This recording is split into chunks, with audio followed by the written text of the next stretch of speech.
आंब्याच्या रसाची रेसिपी मी तुम्हाला शेअर केलेली आहे. तर खूप सारे आंबे मिस्टरांनी आणून ठेवले घरामध्ये, त्यामुळे म्हटलं आज काहीतरी खास असं बनवावं.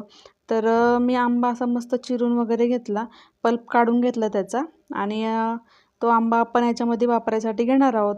तर आज आपण काय बनवणार आहोत, आंब्याचा मस्त असा शिरा. तर आंब्याच्या शिऱ्यासाठी आता बघा तुम्हाला सांगते, असं हे साहित्य लागणार आपल्याला. साखर लागतो, रवा लागतो आणि पाणी, तूप वगैरे लागणार आहे. थोडे ड्रायफ्रूट्स आपण याच्यामध्ये यूज करणार आहोत. सुरुवातीला कढईमध्ये टाकून घेतलं, तूप टाकून घेतलं मस्तपैकी. हे फ्राय करून घेतला रवा आणि त्याच्यामध्ये ड्रायफ्रूट्स पण आपण त्याच्यामध्ये फ्राय करून घेतले.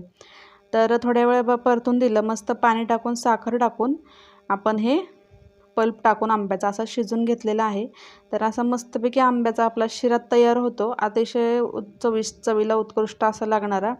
तर मस्तपैकी मी ह्या आंब्याची रेसिपी